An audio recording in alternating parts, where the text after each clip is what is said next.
Selamat pagi semua.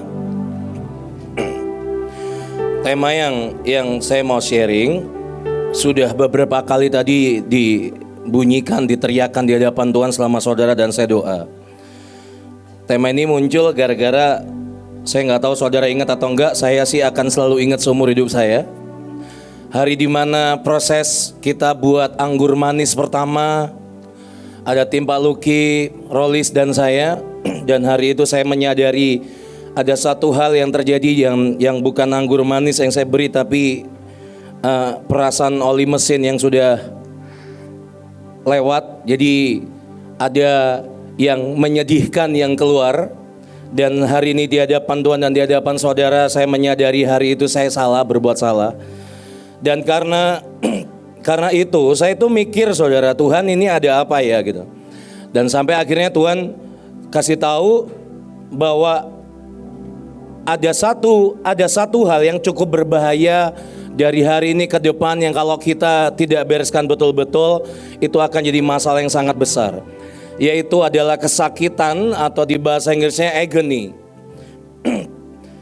Saudara, kesakitan ini akan terus jadi momok yang cukup mengerikan dan menyedihkan, karena itu akan seperti tombol yang tanpa orang sadar itu akan ada sesuatu yang sepertinya men-take over hidup seseorang.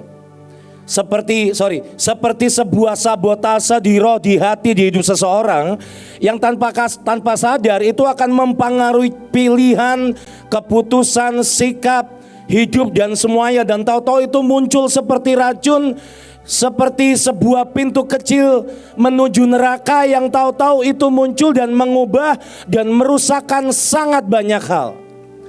Agony atau kesakitan ini diterjemahkan di kamusnya seperti ini. Agony itu diterjemahkan ada klimaks dari konflik jiwa yang misterius.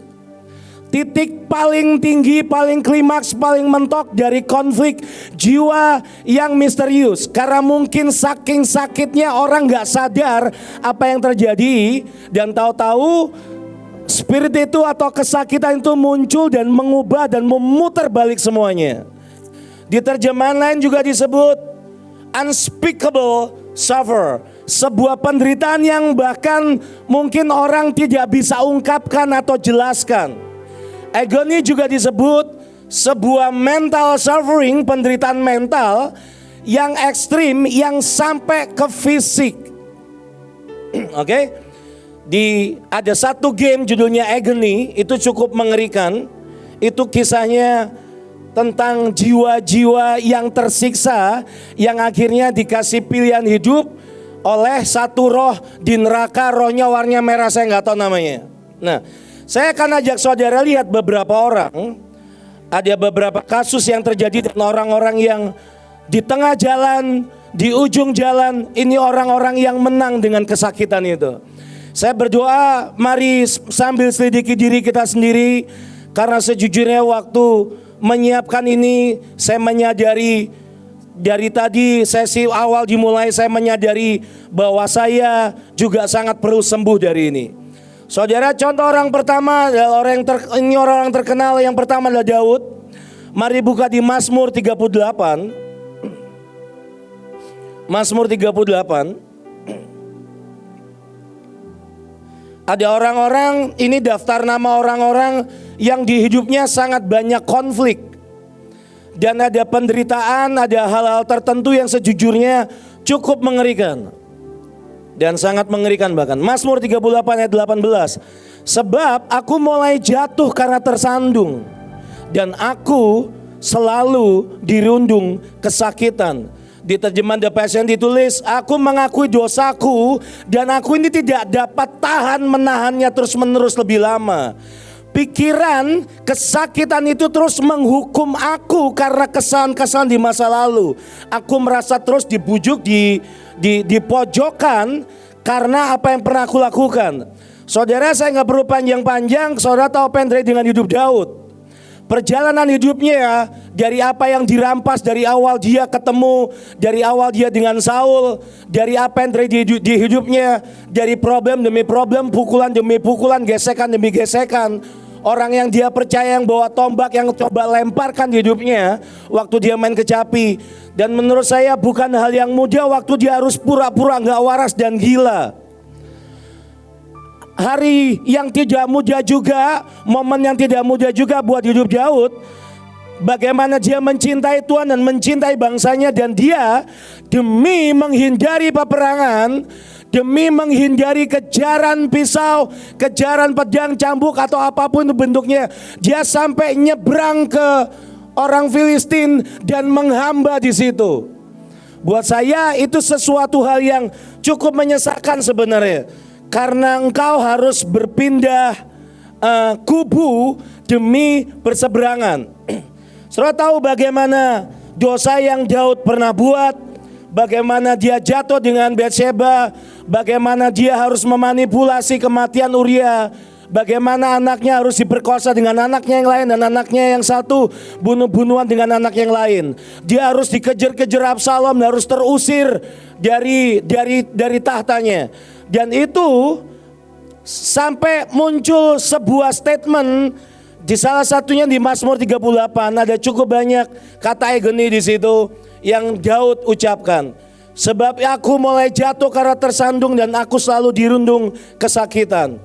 Dan orang ini lewati itu sampai ujung hidupnya. Ujungnya, hatinya, responnya, sikapnya, mesbahnya, semuanya membuat Daud jadi orang yang dikenan Tuhan. Bahkan sampai ratusan dan ribuan tahun karena respon hatinya yang benar. Waktu dia bisa menang dengan semua kesakitan itu, membuat apapun sampai hari ini selalu dikait-kaitkan dengan Daud. Ini orang yang tidak mati dengan kesakitan. Orang kedua, Ayub. Saudara tahu kisahnya di Ayub. Mari buka di Ayub 7 ayat 11. Saya cepat saja.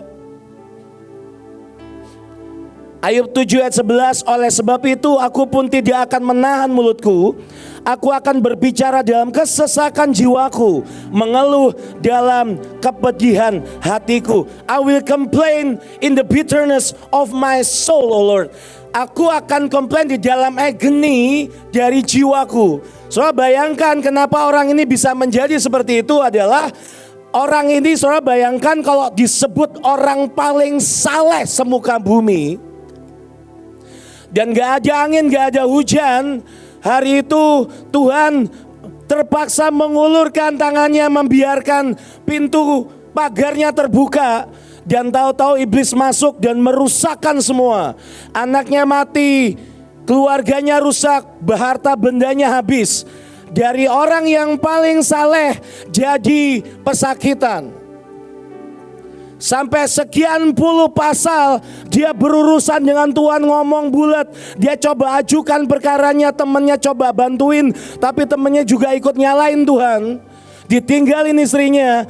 Dan hidupnya bayangkan dari orang yang paling saleh, yang seharusnya saudara dan saya mungkin berharap harusnya gak perlu ada malapetaka yang mengerikan itu datang di hidupku. Kenapa? Karena orang saleh. Orang saleh nomor satu semuka bumi. Gak perlu semahanaim saudara atau sekompleks saudara. Semuka bumi itu pun ada bitterness, ada agony yang iblis coba masukkan. Tapi orang ini berkata, Ayub berkata, akhirnya dari kata orang saja aku mendengar tentang engkau. Tapi hari ini mataku melihat engkau, dan ujungnya hidupnya dipulihkan Tuhan dengan luar biasa. Saya harusnya sebutkan nama yang ini pertama. Namanya adalah Yesus. Saudara, Lukas 22 ayat 44. Lukas 22 ayat 44. Kita menyembah Tuhan yang hidup, Allah yang ajaib, dan Dia bukan Tuhan yang penakut. Tapi saya mau ajak saudara lihat ada satu statement di ayat yang berkata seperti ini. Ia sangat ketakutan dan makin bersungguh-sungguh berdoa. Peluhnya menjadi seperti titik-titik darah yang bertetesan ke tanah. Ditulis dia berdoa dalam agony, dalam sebuah mental dan physical suffering. Ada sebuah penderitaan yang mengganggu, yang membuat hari itu Tuhan sampai meneteskan darah. Kalau kesakitan itu perkara receh, gak mungkin darah pertama dicurahkan itu dihadapkan untuk melawan kesakitan. Halo? Soalnya diem, ngantuk atau apa ya? Oke, saya ulang ya saudara. Kalau kesakitan itu bukan perkara receh, Tuhan tahu itu perkara yang sangat menentukan hidup mati. Karena itu bisa mentwist, bisa membelokkan seseorang dengan sangat mudah. Kapanpun, dimanapun, di ketinggian apapun, di kondisi apapun, itu bisa membelokkan orang. Seperti mensabotase hidupmu, seperti mensabotase hidup seseorang dan mengubah. Harusnya berkat jadi kutuk, harusnya kehidupan jadi kematian, berubah secepat kilat. Tahu-tahu iblis taking over. Kenapa buat Tuhan itu penting? Makanya yang Tuhan kerjakan proses pencurahan darah pertama kali itu bukan cuma waktu dipukul, dicambuk atau disalib, tapi di Taman Getsemani berhadapan dengan kesakitan dan agony ini. Sepenting itu rohnya, semengerikan itu dampaknya. Apalagi perjalanan ini masih lumayan sekian belas tahun ke depan. Dan proses yang Tuhan kerjakan hari itu membuat dia menang, mengalahkan semua kesakitan. Dan hari itu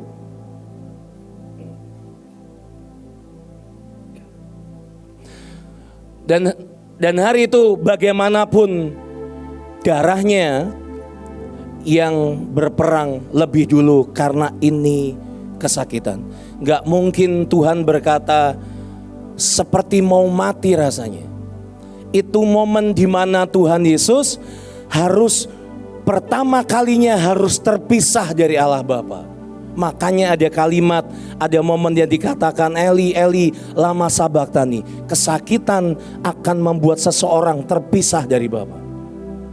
Dan hari itu Tuhan berurusan. Orang terakhir yang kali ini agak panjang. Alasan saya belajar banyak. Dan tahun ini waktu bergantian tahun, Tuhan bicara cukup banyak. Salah satunya adalah waktu itu ibu doakan. Dan salah satunya ibu melihat orang ini, saya melihat namanya adalah Yakub. Dan hari itu di tengah pergantian tahun saya didoakan dan beliau cuman ngomong begini, tahun ini kamu akan belajar dariku. Saudara, Yakub ini alami hidup yang sejujurnya juga gak mudah. Saudara, di Kejadian 27 itu adalah hari di mana dia terima blessing, dia terima berkat. Ada berkat kakeknya, ada berkat bapaknya. Tapi yang terjadi di Kejadian 27 juga, dari momen dia terima perjanjian dan blessing dari kakek dan bapaknya, dia harus lari kabur sebagai pelarian. Sampai kecapean dia ketemu di Betel. Tapi itu dimulai dari waktu ada covenant diturunkan. Dan kenyataannya setelah covenant dan firman dilepaskan di hidupnya, dia harus kabur, dia harus mengembara. Saya mau tunjukkan ke saudara beberapa timeline yang terjadi di Kejadian 27 itu yang terjadi, dia terima berkat. Dan Kejadian 27 ayat 41 dia lari ke Mesopotamia, dia lari ke sekian tempat. Kejadian 28 itu kejadian di Betel, dia letih dan akhirnya dia tidur tanpa sadar, dia tidur di hadapan di portal di rumah Allah di Betel. Kejadian 29 ini adalah proses di rumah Laban, di mana dia ditipu perkara Lea dan Rahel. Dan percayalah selama proses Kejadian 29 dan 30 itu ada persaingan antara Lea dan Rahel. Yang percayalah persaingan itu akan meletihkan hidupnya. Tambah 2 cewek lagi, Bilha dan Silva. Dan sejujurnya saya nggak kebayang ributnya Yakub. Tapi saya hari itu saya pengen saudara sadar ada satu statement yang selalu muncul setiap kali Yakub mengalami sesuatu, yaitu Yakub selalu menyimpan itu dalam hatinya. Menyimpan. Saudara nanti ke depan akan saya akan buka lagi, nanti saudara akan lihat bahwa Yakub nyimpan itu dalam hatinya.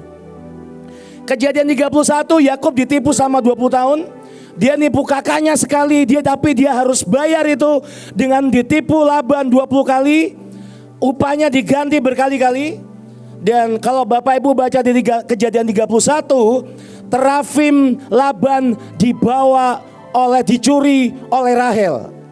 Dan ini kejadian yang menurut saya tidak akan pernah dilupakan oleh Yakub seumur hidupnya. Hari itu Laban marah. Dan Yakub berkata seperti ini, kalau kamu temukan terafim itu ada di mana, darahnya, nyawanya, siapapun yang megang akan tanggung jawab, akan bayar.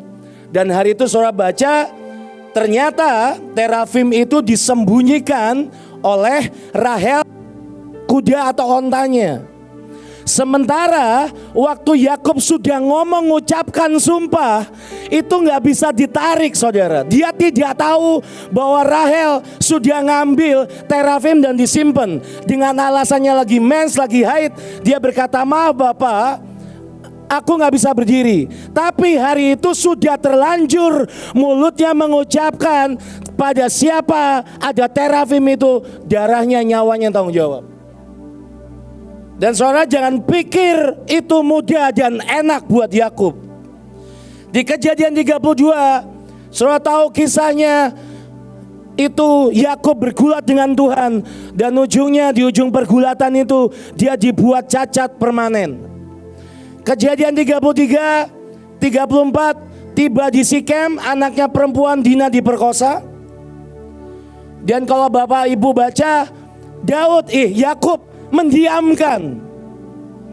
Lalu anak-anak Yakub, khususnya Simeon sama Lewi, mentrik dan memanipulasi yang sama yang dibuat bapaknya. Dia bunuh Sikem dan satu kota gara-gara peristiwa perkosaan Dina. Dan saudara akan baca di Kejadian 34, Yakub mendiamkan, menyimpan dalam hati dan mendiamkan. Kejadian 35, Yakub ke Betel kedua kali, dan disinilah peristiwa yang menyesakan hidupnya, yaitu Rahel mati. Saya nggak bisa bayangkan, saya pernah mengalami gara-gara mulut, perkataan, emosi, kemarahan, dan karena kesakitan ini makan konsekuensi dari mulut dan perkataan saya. Dan waktu saya lihat bagaimana orang yang dia cintai akhirnya mati karena perkataannya, percayalah buat Yakub itu akan membekas di sini seumur hidupnya. Dan di Kejadian 35 yang sama, ini menyedihkan saudara. Itu masih di pasal yang sama, Ruben meniduri Bilha, gundik Yakub. Dan kalau saudara baca di Kejadian 35, sekali lagi Yakub mendiamkan. Di Kejadian 35 juga Ishak papanya mati. Dan Kejadian 30, disitulah momen dimana ada pukulan yang cukup keras lagi di hidup Yakub, yaitu di pikirannya Yusuf mati. Dan saudara tahu berapa tahun Yusuf terpisah dari Yakub? 22 tahun. Itu nyimpen di sini, istrimu orang yang kau cintai mati, anak yang kau cintai mati, kejadian demi kejadian anakmu nomor 1 nidurin istrimu. Saudara bisa bayangkan gelombang suffering, semua pressure yang dialami Daud, saudara.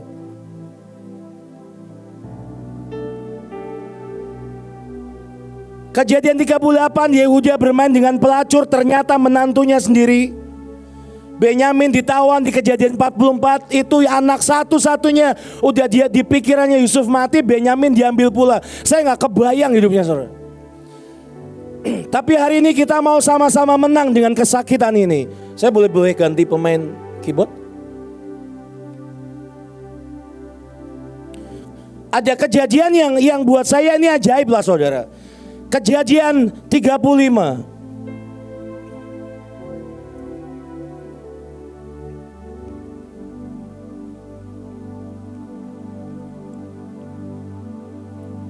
Ini ada satu peristiwa, kalau saudara baca, Yakub ini kembali lagi ke Betel, ke tempat perjumpaannya dengan Tuhan. Dia kembali lagi dan dia kembali lagi sekali lagi dia bangun mesbah di situ, tempat dia ketemu Tuhan, tempat covenant pertama kali diberikan. Tempat covenant kedua kali diberikan setelah yang dilepaskan oleh bapaknya. Dan ada satu kejadian setelah di ayat 9, setelah Yakub datang dari Padan Aram, maka Allah menampakkan diri pula kepadanya dan memberkati dia. Saudara, di terjemahan aslinya itu Allah muncul dengan cukup jelas di depannya. Oke? Firman Allah kepadanya, namamu Yakub, dari sekarang namamu bukan lagi Yakub, melainkan Israel. Itulah yang akan menjadi namamu. Maka Allah menamai dia Israel. Lagi firman Allah, Akulah Allah yang maha kuasa. Saudara, di ayat 9 Tuhan berkata, maka Elohim menampakkan diri. Di bahasa Ibraninya Elohim menampakkan diri. Setiap kali nama Elohim dilepaskan, diucapkan, atau Tuhan muncul dengan atribut Elohim, Dia adalah Allah yang creator. Dia menciptakan. Perkataannya menciptakan apa yang sudah korup, sudah rusak, apa yang didapati terlalu ringan dari hidup seseorang, Dia bisa ciptakan ulang. Dan di ayat 10 Dia berkata, hari ini namamu bukan lagi Yakub tapi Israel. Dan ayat 11 disitulah Dia muncul, akulah Allah yang maha kuasa. Siapa? El Shaddai. Saudara, saya pengen saudara menyadari begini. Tuhan pernah jumpai Abraham sebagai Elohim dan El Shaddai. Maaf, Tuhan pernah jumpai Abram sebagai Elohim dan El Shaddai. Dan waktu Tuhan kasih rohnya, Tuhan mengubah si Abram ini yang waktu terima semua covenant itu gak mungkin nyampe waktu dia jadi Abram. Untuk saudara dan saya bisa terima semua firman dan perjanjian, saudara dan saya nggak bisa jadi Abram, harus jadi Abraham.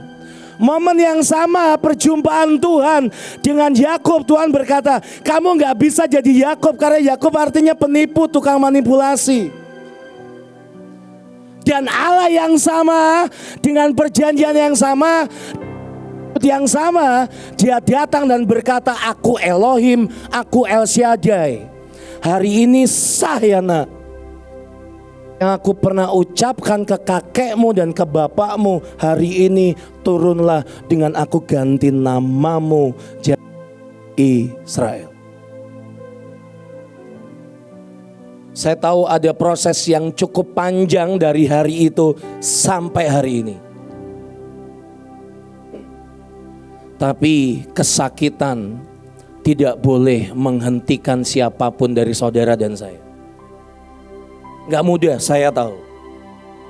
Sebentar mari datang di hadapan Tuhan.